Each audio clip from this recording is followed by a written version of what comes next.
Bonjour, je me présente, Martin Venn, sergent au service de police de la ville de Repentigny et instructeur en conduite préventive de véhicules d'urgence. Que ce soit au volant d'un véhicule d'urgence, d'un poids lourd, de n'importe quel véhicule de fonction ou même de votre propre véhicule, il est important de demeurer attentif et de ne pas s'en remettre seulement à nos habitudes de conduite ou de se faire endormir par la routine. Dans la vidéo qui suit, nous aborderons quelques sujets et techniques que vous avez probablement déjà vus lors de votre apprentissage de conduite. L'objectif n'est pas de vous réapprendre à conduire, mais bien de rafraîchir vos connaissances afin de diminuer le risque global d'accident. En considérant le nombre d'heures passées au volant d'un véhicule, pour le travail ou dans votre vie personnelle, cela ne peut être que bénéfique. Voici donc les sujets qui seront couverts dans la vidéo. Les angles morts, les points morts autour d'un véhicule, le temps de freinage en lien avec les conditions météo et la vitesse de votre véhicule, les manœuvres de recul dans diverses situations et nous terminerons avec le survol de la méthode Smith. Nous vous présenterons également certaines statistiques en lien avec les accidents de véhicules selon les données de la CNESST et de la SAAQ. Bon visionnement! Pour débuter, nous allons aborder les angles morts qui représentent un enjeu dans la conduite de tous les jours.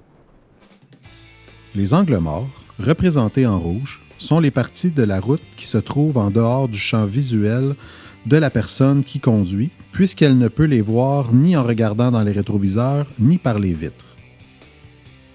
Tous les véhicules ont des angles morts. Plus le véhicule est haut et long, plus les angles morts sont importants. Un véhicule possède un angle mort additionnel lorsqu'un équipement auxiliaire y est ajouté.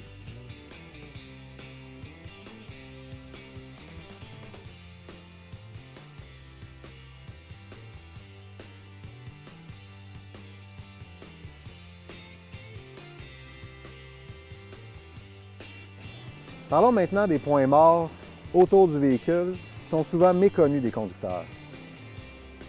Malgré un bon positionnement de vos miroirs et plusieurs vérifications de vos angles morts, il y a des zones autour d'un véhicule qui demeurent impossibles à voir pour le conducteur une fois qu'il est dans son siège. Ce sont les points morts.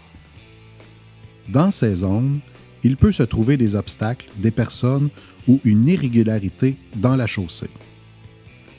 Pour pallier aux points morts, le conducteur peut inspecter le tour de son véhicule avant d'y prendre place. Certains équipements comme la caméra de recul et les miroirs convexes peuvent aussi venir en aide au conducteur. Un guide extérieur peut également être d'une grande aide lors de manœuvres sur un chantier ou dans un endroit public par exemple. Les zones en jaune autour des véhicules représentent les possibles points morts. La zone peut varier dépendamment de la grandeur du conducteur et des équipements dont le véhicule est muni.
Parlons maintenant des manœuvres de recul qui peuvent se présenter dans diverses situations au travail. Les méthodes et les équipements utilisés dans le cadre d'une manœuvre de recul peuvent varier selon les situations. Assurez-vous d'appliquer la méthode de travail recommandée. La présence d'un guide lors d'une manœuvre de recul doit respecter les éléments suivants. En tant que conducteur, vous devez savoir qui agira à titre de guide. Vous devez laisser le guide se placer à la bonne distance avant de débuter.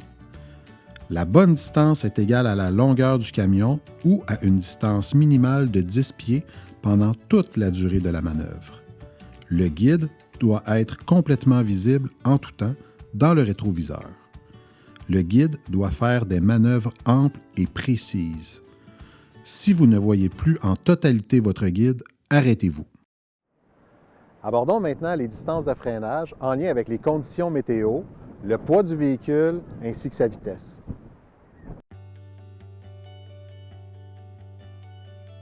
La distance de freinage augmente en fonction de la vitesse, du poids du véhicule et des conditions météorologiques.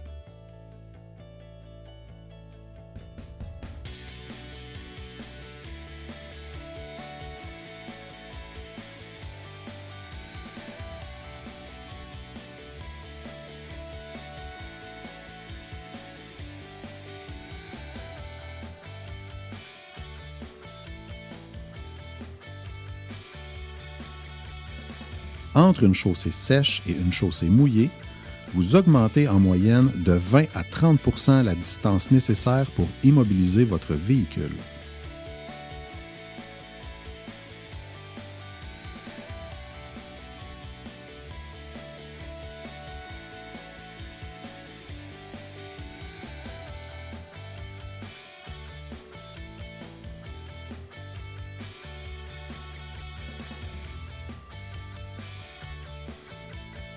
Lorsque la chaussée est enneigée, vous triplez la distance nécessaire pour immobiliser votre véhicule lorsque celui-ci roule à 50 km/h.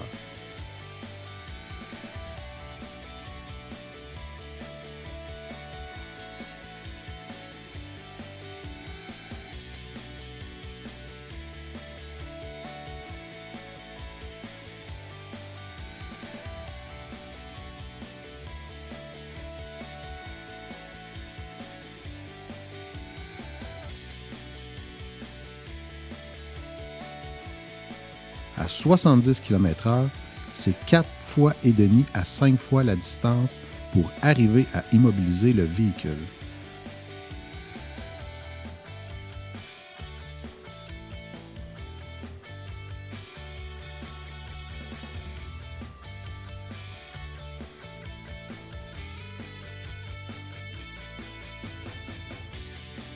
Adapter votre conduite aux conditions météorologiques et au poids de votre véhicule est la meilleure façon de prévenir des accidents.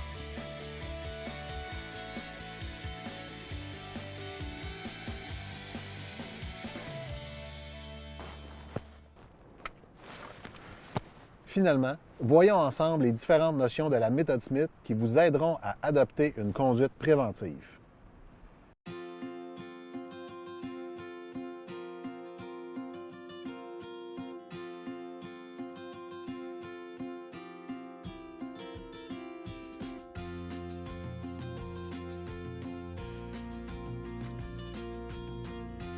Regarder haut et loin vous aidera à garder votre véhicule centré dans sa voie et vous portera à réduire votre vitesse lorsque la visibilité est mauvaise.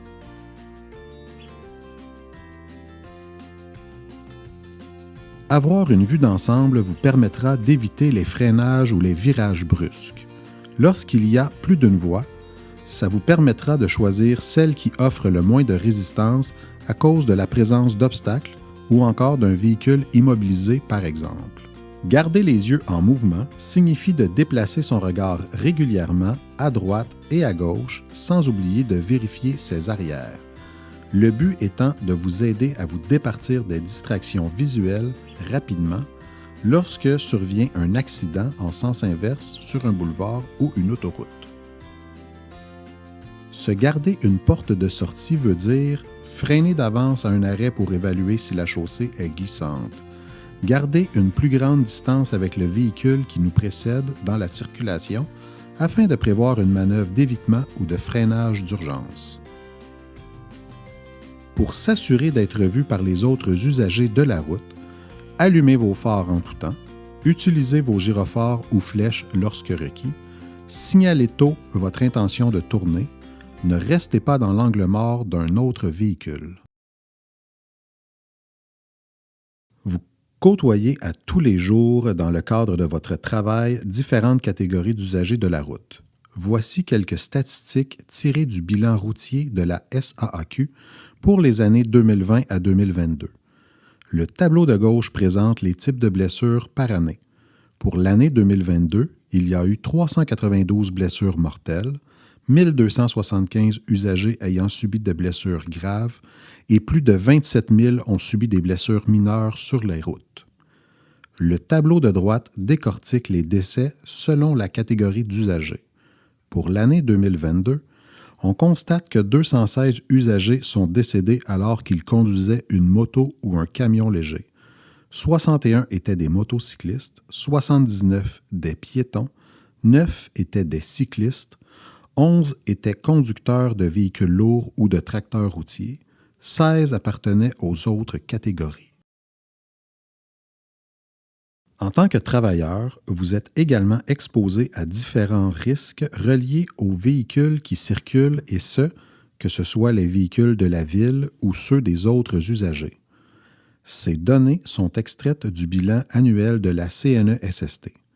Voici le pourcentage de décès en milieu de travail attribué aux accidents de transport qui regroupent les accidents de la route, les accidents hors route, les accidents où des piétons sont heurtés par un véhicule ou par un équipement mobile. En 2019, ce genre d'accident avait causé 35 % de tous les décès en milieu de travail. En 2020, c'était 30 %. En 2021, 40 % et en 2022, 17 % des décès étaient attribués à ce type d'accident. En résumé, voici ce qui est important de se rappeler. Vérifiez plusieurs fois vos angles morts, surtout lors de croisements avec un trottoir, une piste cyclable, particulièrement près des endroits publics ou encore lorsque vous changez de voie. Rappelez-vous des points morts autour de votre véhicule. Adaptez votre conduite à la météo et votre expérience et prenez compte surtout de l'état mécanique de votre véhicule. Les manœuvres de recul présentent un plus grand défi, alors soyez doublement vigilants et appliquez les méthodes de travail recommandées. Les notions mises en application par Harold William Smith lui ont permis de rester en vie aux commandes de son avion de combat durant la Deuxième Guerre mondiale. Elles sauront certainement vous aider à adopter une attitude préventive. Et n'oubliez pas, au volant, on reste prudent dans n'importe quelle situation.